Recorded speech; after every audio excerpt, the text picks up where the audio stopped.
Mesdames, Messieurs, chers compatriotes et chers patriotes congolais, je suis dans la joie de venir vous annoncer la fin du livre qui vous a été promis. Il y a 18 mois, un jeune patriote congolais est venu me voir. Il s'agit de Patrick Mbeko. Et il m'a demandé, papa, j'ai lu tous vos livres. Afrique, démocratie piégée, que vous avez écrit en 94. J'ai lu La transition au Zaïre, le long tunnel, que vous avez écrit en 95. J'ai lu Ainsi sonne le glas, les derniers jours du maréchal Mobutu, écrit en 98, et j'ai surtout lu Les crimes organisés en Afrique centrale, les derniers jours du maréchal Mobutu, que vous avez écrit en 2004. Et j'ai constaté qu'il y a un dépôt encore plus important en toi et que tu ne nous as pas encore communiqué. Est-ce que vous acceptez que je puisse organiser avec vous un livre interview où je vous pose des questions sur les 10 dernières années du pouvoir du maréchal Mobutu, de la Deuxième République, où vous avez été au cœur du système, parce que j'ai été au cœur du système les 10 dernières années du pouvoir de Mobutu, pas avant. Et je lui ai dit, je vais réfléchir. Il ne s'est pas découragé, il est revenu à la charge quelques temps après. Et je lui ai dit, voilà, ma position est la suivante. En 94, comme vous dites, j'ai écrit Afrique, démocratie piégée. Mais en 95, surtout, j'ai commencé à faire la critique. Le 95, j'ai écrit Transition au Zaïre. J'ai voulu faire l'autopsie de la transition et la critique de la transition en partant de Mobutu lui-même. Beaucoup de gens disent, vous avez été à côté de Mobutu, vous n'avez rien dit. J'ai écrit ce livre, c'est la critique de Mobutu, dans ce livre, et j'étais son conseiller spécial. Et ce livre a été préfacé par Pascal Lissouba, qui était en ce moment président de la République du Congo. Et le livre a été présenté à l'hôtel Intercontinental. J'ai dit dans ce livre, j'ai fait la critique de la transition. Et en 98, lorsque nous sommes sortis après la chute de Mobutu, j'ai écrit Ainsi sonne le glas, les derniers jours du maréchal Mobutu, parce que là, j'ai voulu faire l'autopsie de la Deuxième République qui est morte. Et là, j'ai voulu montrer les erreurs que nous avons commises collectivement et que le président Mobutu a commises individuellement, ainsi que les différentes classes, l'armée, la politique et tout. J'ai essayé de faire une sorte d'autopsie pour voir les causes endogènes de la fin de cette Deuxième République. Les erreurs que nous avons commises pour permettre à l'extérieur de détruire notre pays. Parce qu'à chaque étape, il faut s'arrêter et faire un examen de conscience. Et je lui ai dit, après ce livre, en 2001, j'ai constaté maintenant l'ampleur du danger lorsqu'on a assassiné Laurent Désiré Kabila et on nous a amené un Rwandais à la tête du pays. J'ai lancé un appel aux Congolais pour faire attention que le pays était engagé maintenant dans le processus de l'occupation et de la balkanisation. Mais j'ai reçu des injures, des bois verts, des rejets, des humiliations de toutes sortes et je me suis dit, il y a un danger. Mon peuple ne comprend pas encore la problématique, la quintessence même du danger qui nous guette. C'est là que je me suis décidé, 4 ans après, en 2004, d'écrire le livre Crimes organisés pour pour expliquer au peuple congolais que le problème n'est pas congolais. Nous avons certes des erreurs entre nous, commises par nous-mêmes, mais ici, le danger que court notre pays ne provient pas simplement des erreurs endogènes, mais ça provient surtout des causes exogènes. Et j'ai voulu extirper et expliquer à la jeunesse, à la génération, à la classe politique, à l'élite congolaise, les causes réelles des menaces qui pèsent sur notre pays.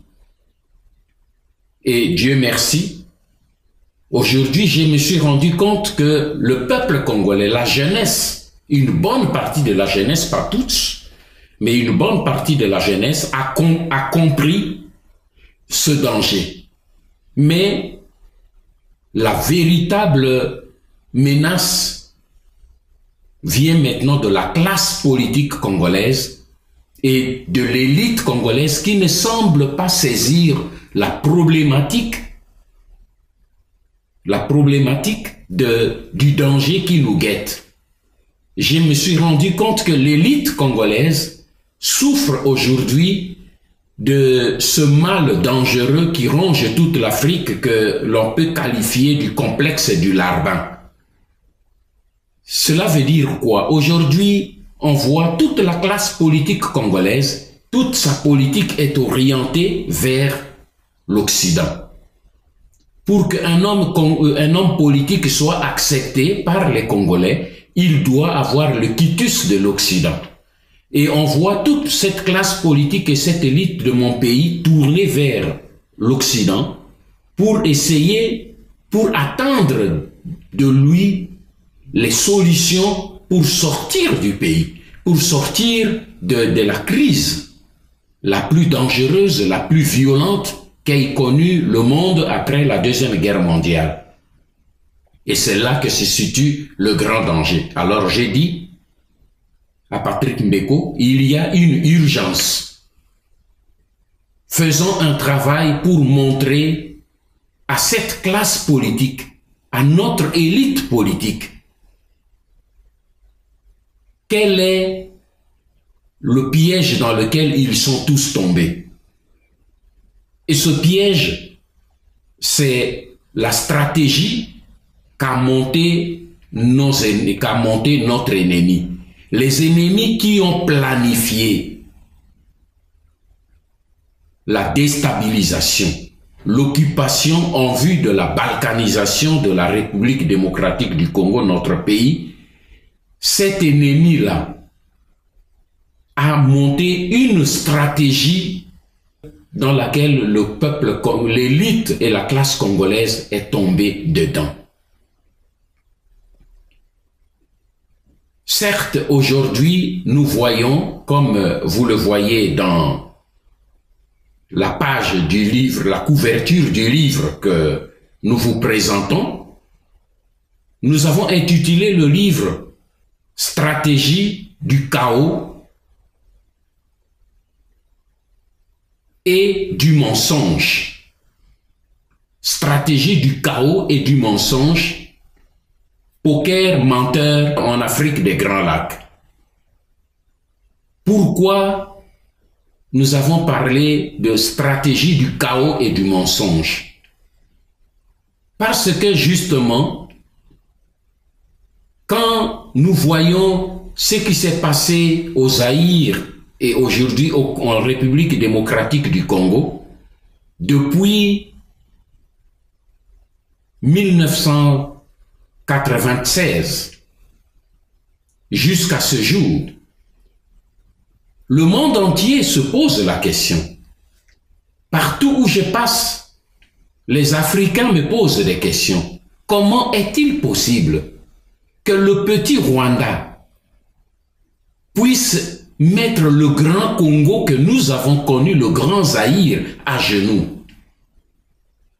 Et c'est là que se situe la véritable problématique. Certes, aujourd'hui, l'Ouganda et le Rwanda, avec le cheval de Troie, Joseph Kabila, de son vrai nom Hippolyte Kanambe, à la tête de notre pays, ces trois-là constituent la main, le bâton. Le Rwanda et l'Ouganda sont le bâton qui frappe le Grand Congo. Mais un bâton seul ne peut pas frapper. Il y a une main qui tient le bâton. Cette main-là porte un gant pour qu'on ne voit pas la couleur, qu'on n'en voit pas la couleur. Et les gens qui frappent portent aussi des cagoules pour qu'on ne les connaisse pas. Et qu'on dise les Africains s'entretuent entre eux-mêmes. Mais qui utilise les Africains pour s'entretuer? Et le comble de problème, c'est que maintenant, ceux qui tiennent le bâton pour nous frapper, les mains et les personnes qui tiennent le bâton pour nous frapper, la classe politique congolaise va vers ces mêmes personnes pour chercher la justice et la solution à notre occupation. La classe politique attend la communauté internationale pour venir la libérer du processus de l'occupation. C'est cela que nous appelons le syndrome du larbin. La classe politique congolaise souffre du syndrome du larbin. Le bourreau qui vous frappe, vous l'adulez et vous arrivez même à faire de lui votre sauveur. Vous attendez de ce bourreau votre délivrance. Voici le travail que nous faisons, que nous avons voulu faire au travers de ce livre de plus de 600 pages que nous mettons bientôt à votre disposition. Je ne présente pas encore aujourd'hui le livre, j'annonce la sortie prochaine de ce livre au courant du mois prochain et avec mon co-auteur, mon jeune frère Patrick Mbeko, nous allons vous présenter ce livre bientôt avec tous les détails sur les dispositions de sa commercialisation, parce que comme vous vous en doutez, nous devons prendre certaines précautions pour que les ennemis ne puissent pas rafler ces livres et les mettre de côté, comme nous savons déjà qu'ils sont en train de faire ce travail de recherche. Il faut que ce livre soit mis à la disposition de tout le peuple congolais. Pourquoi ai-je accepté d'écrire ce livre avec un jeune frère, Patrick Mbeko? C'est pour donner aussi un message. Un message à la génération des jeunes Congolais qui, pour la plupart, pensent que pour qu'ils évoluent, il faut qu'ils soient en conflit avec les générations de leurs aînés. J'ai voulu vous prouver le contraire. Que le progrès ne se fait pas en choc de conflit, mais que le vrai progrès, pour trouver des vraies solutions à notre pays, peuvent le faire en synergie des deux générations qui ne s'opposent pas, mais qui se complètent. Il y a l'expérience d'un côté, les erreurs du passé que les jeunes n'ont pas eu le temps de commettre encore, mais que les autres ont commises. Et il y a le potentiel, l'énergie de la jeunesse. Les deux peuvent se mettre ensemble et produire quelque chose de beau et de fort et de bien pour notre pays. C'est un message que nous avons voulu passer à toutes les générations congolaises pour montrer qu'il est important que nous puissions nous mettre ensemble et transmettre nos expériences aux générations futures, présentes et futures. Nous avons dans ce livre mis notre potentiel ensemble. Nous avons remonté le temps.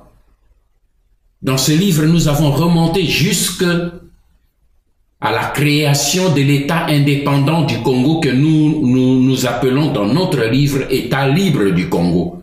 Parce que la sémantique étant indépendant du Congo n'a pas son sens. Nous l'expliquons dans notre livre. Ce livre, nous l'avons écrit pour vous. Pour que là-dedans, nous avons voulu que ce livre soit une encyclopédie à votre disposition. Une encyclopédie sur cette période du combat et de l'évolution de notre pays, pour que là-dedans, nous avons essayé, tant que faire se peut, à présenter tous les aspects de la crise que nous vivons aujourd'hui, pour que même après la libération, nous disposions d'un manuel de référence pour dire pourquoi nous sommes arrivés là, quelles sont les erreurs que nous avons commises et comment combattre ces erreurs, comment faire face à ce danger pour que le Congo ne parte pas, pour qu'on ne nous distrait pas.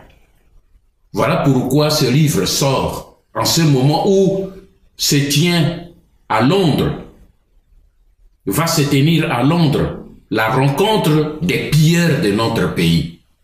Voilà pourquoi je termine en lançant un appel à tous les Congolais de tous les bords. Il ne s'agit pas de partis politiques, il ne s'agit pas de tendances politiques, mais de l'amour de notre pays. Les gens qui ont planifié la destruction, la balkanisation et l'occupation de notre pays arrive après avoir déplacé les bornes de frontières à l'est du pays. Kagame arrive maintenant à Londres pour demander aux investisseurs occidentaux de venir exploiter les nouvelles terres qu'il vient d'acquérir sur notre territoire. Mes frères, voilà le processus d'occupation et de la balkanisation a maintenant atteint sa phase finale de l'exécution. Il nous appartient, ce n'est pas encore trop tard, de nous lever tous comme un seul homme pour nous dresser contre les ennemis de notre pays. Et nous aurons ainsi légué aux générations futures au moins l'expérience d'un combat. Nous aurons arrêté la balkanisation qui a eu lieu en Yougoslavie, qui a eu lieu au Soudan. Nous allons le faire échouer dans notre pays avec notre force et par le soutien de notre Seigneur Jésus-Christ. Merci et à très bientôt.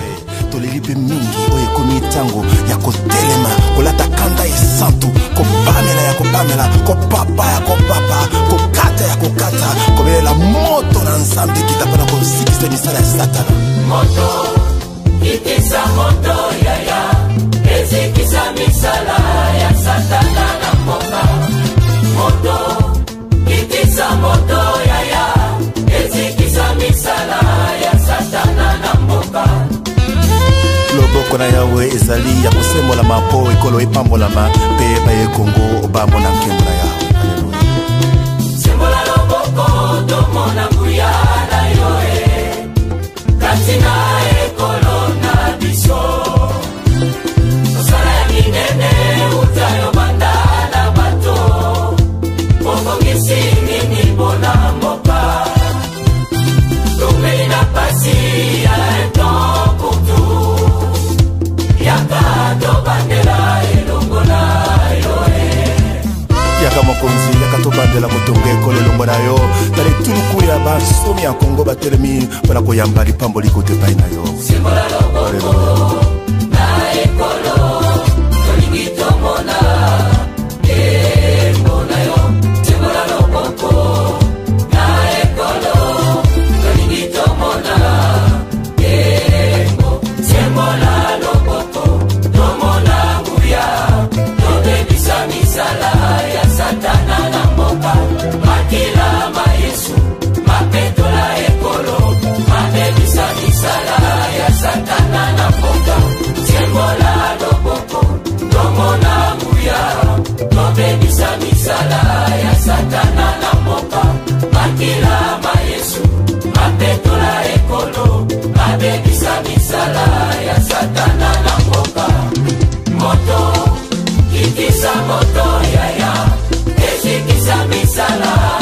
satana na mboka moto ekisa moto ya moto ekisa misala ya satana na mboka sembola loboko tomona elo tolingi tomona elonga na yo na kombo na Yesu toyembi elonga elonga elonga elonga elonga elonga elonga elonga ah moto moto nayo ikisa moto ikisa misala ya satana lokola belia na Kongo Yesu ikisa moto nayo ikisa misala ya satana na mboka yawe loboko nayo ya bokeseni